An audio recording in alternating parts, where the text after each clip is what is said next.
So I've tested Zibai extensively over the last days, and there are some things we have to talk about. I'll cover issues of her general gameplay, optimized team building, what DPS performance you should realistically expect, and the importance of min-maxing. If you're unsure how F2P friendly she is or have trouble reaching her full potential, this video will help you. To start things off, Zibai's gameplay was often described as being similar to Skirk, which is not quite the case. Even though they both utilize normal attacks, Skirk feels much more fluent in both animations and on-field mobility. Zibai is mainly stationary when doing her attacks, and necessary dodges can interrupt your stack building for her E, which costs time and DPS. Both have an auto tracker, meaning they cannot choose themselves who the next best target is. However, its range and accuracy is working way better for Skirk, who also covers a wider AoE in her attacks. Against multiple enemies, Zibai's unreliable targeting and limited attack range make her feel noticeably worse. You could argue her skill and burst have a little AoE, but it's really not worth mentioning because you would have to group the enemies beforehand. Some people are complaining about Zibai's skill not having enough impact, so it doesn't feel as rewarding as, for example, Flint's, but that's just personal taste. As of right now, you can test her in the trial to see for yourself. In fact, I'd argue that Zibai's playstyle is more similar to Flint's instead of Skirk because you're mainly waiting for your skill/burst cooldowns while you do your normal attacks. One of the biggest problems I've severely underestimated is the importance of Iluga's constellations, the biggest ones being C2 and C6. Jumping from C0 to C6 with all stats staying the exact same can give you easily 30k DPS, and I'm not kidding.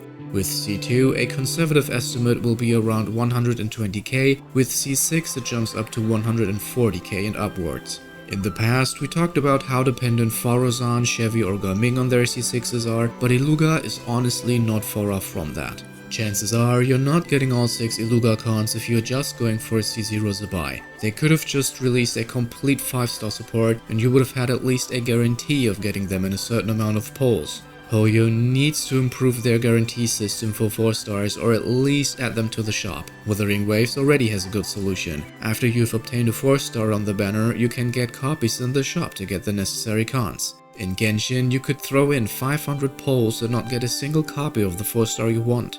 Overall, Zibai's team feels a bit incomplete. She needs a dedicated support with sustained capabilities due to her stationary gameplay and long on-field time. As F2P, you choose either Harbinger of Dawn or Flute of Ezpitzel as a weapon. From my testing, the insane crit value of Harbinger always outperformed stacking defense, but you can't guarantee Harbinger's passive uptime if you fall under 90% health because you get hit. If they do happen to release an additional support, I hope it's gonna be a Hydro unit, because it improves the enemy's Hydro aura, gives Columbina HP buff from the team resonance, and lowers her energy requirement. Innefa works wonders for Flints. She generates energy, shields Flints who can die easily, and has great sub DPS. If you compare that with Nefer and Lauma as support, you can't help but notice how much worse Nefer feels because she's dying all the time without a dedicated sustain unit. She has the same close combat, long on-field playstyle like Zibai. That's one reason why many DPS calculations often aren't realistic at all, because if you put, for example, Nahida into the 4th slot, you can do more sub DPS on paper, but you will just die over and over. That's why for me, Zhongli is as of right now the best 4th slot for Zibai. Let's go through her best teammates one by one. First of all, Zibai's team offers a lot of room for min-maxing, so things like raising your talents all the way up to level 10 pays off due to the multiplier scaling. If you can get an additional 20 crit damage on Zibai or plus 5k HP for Columbina, it seems like small things on itself, but combined it gets rewarded stronger than in other teams. As I said, crit value outperforms defense, which is why I recommend Harbinger so much. Over 100 crit value is just hard to beat. You will get 28% crit rate from Harbinger, 30% from the Sky set, 5 base crit rate, and 5 from Iluga up to 10 if you have a C6. That is at least 68 crit rate in total, so you have to focus your artifacts more on crit damage. It will take some time, but it's worth it. When I changed my stats from 250 to 280 crit damage, I was suddenly able to clear Fearless. Overall, don't build more than 32% crit rate and try to reach 300 crit damage. That sounds like a lot, but you will get there with enough patience. Having a few defense rolls won't hurt, but I'm not a fan of EM on her. If you have it at substat, okay, but you shouldn't try to roll it, the return is very low. Columbina, on the other hand, will contribute more through HP. It's absolutely necessary to put her on the Morningstar set and Iluga on Serenade. Our goal is to maximize Columbina's off-field damage. I know you probably didn't have luck farming yet for a complete set, but don't worry, I didn't either. If you want to check your team DPS on the dummy, there's an option to change specific character stats. So just slap any Morningstar pieces on Columbina, tweak your stats to your usual build, and you'll see the change in team DPS just through changing the set effect. As she will be the only Hydra unit on the team, get at least 200 ER on her to burst every rotation. If you struggle with that, give your 4th slot a Favonius weapon. Zhongli generates a lot of particles and his shield will still be more than strong enough. And getting at least 35k HP matters a lot. You will immediately see improvement if you manage to stack more HP on her. Because of this, I highly recommend the Sacrificial Jade if you don't have her signature. Sac Jade gives you nice crit rate so you can stack more crit damage on your artifacts. But the most important thing is the huge HP boost from its passive. Refinements matter a lot here, going from 32% HP to 64. That's more than you would get from Prototype Amber. This is the best 4-star weapon for an off-field damage-oriented build. You will go for an ER Sand to make up for the lack of energy that Amber or Favonius Codex would give. Her skill and burst both have to be fully maxed to level 10. Don't stop at 7 or 8, you gotta pump those numbers up. For anyone who doesn't have Columbina and has to cope with Ino, at C6 her buffing is actually decent, but no matter how good her build is, she will always be the worst option. So when we are talking about damage numbers later in the video, keep that in mind and subtract a little bit if you're running Ino. Next up, Iluga. As I said, his potential is heavily locked to constellations. Building is super simple. Put as much EM on him as possible. Sand, Goblet, Circlet, and try to roll energy recharge on the substat. For the weapon, go for Dragon's Bane, not Favonius Lance. The Etine Cross Spear is okay with a useful energy passive, but gives you less EM than Dragon's Bane.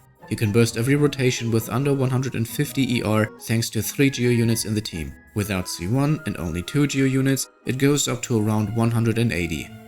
His Elemental Mastery determines how much he buffs Zibai's damage. This is a huge part of the overall damage you'll see, so you have to max Iluga's skill. Especially with high EM, the scaling pays off. You should aim to get around 1000. With that being said, Iluga C2 is very important because it enables full Serenade uptime. Before C2, Iluga deals fewer instances of off-field damage, which reduces the buff uptime to 8 seconds. Without Serenade, you can either put him last in the rotation in order for Zibai to get the most out of it, or go with 2-piece set combinations for more EM and ER. In this case, Serenade could be used by Zhongli.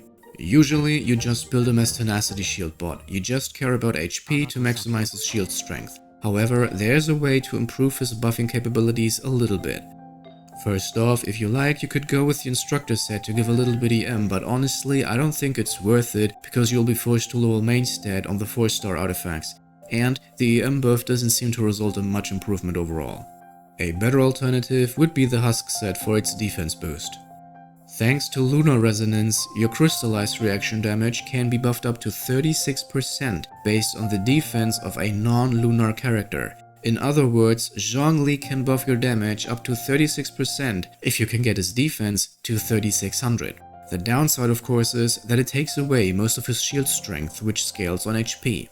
This is one of the reasons some people see huge improvements with Goru over Zhongli. If you put full defense on him, it will add to his other buffs. How much effect this has will highly depend on your Zibai build. You can also give him Elegy to boost the team's EM and therefore Iluga's damage boost, but I personally didn't see a benefit from choosing Goru over Zhongli. Because Harbinger performs better than Etzbitsot in all my testings, it automatically eliminates Goru from the roster. Harbinger only works with Zhongli. But can you think of another non-lunar Geo character that scales with defense and even has sustained capabilities? That's right, Shilonen. From what I've seen, I believe this to be Zibai's actual best team. But wait, what about Iluga? Yeah, we have to kick him out, because Shilonen only wants one other Geo unit in the team for all her buffs to work. Red Shred buffing and healing from Shilo, additional sub DPS from Minefa. If you have this team, you should try it out. I don't have Shilonen unfortunately, so I can't test the actual DPS myself. This team is a bit expensive anyway with 4 or 5 stars and I want to focus on F2P friendliness, so I will showcase my team with Zhongli. his shielding is still the most comfortable option available. The basic rotation is very straightforward. Bina, skill burst, Iluga, skill burst, Zhongli, hold E, switch to Zibai. Skill, perform normal attacks. Every time the skill lights up, press E and repeat. There is a new combo tag where you can do 3 skills quickly in succession, but I don't think it's interesting for the average player, and the return on DPS is minimal. The main benefit is it shortens the rotation a tiny bit. Columbina should do around 20% of the team damage, while Zibai does 60 to 70 depending on your builds. Don't forget, Zhongli offers all-type rest shred, which theoretically goes on top of the achieved DPS because it gives you an advantage against all enemies with resistance. If you're training with the dummy, make sure to do multiple rotations, at least 60 seconds to get valid numbers. As opposed to characters like Mavuika or Gaming, there's probably not much we can do to optimize the rotation itself any further. These are the results of my testing and orientation what you can realistically expect. With Aino and Iluga, you will most likely stay slightly under 100k.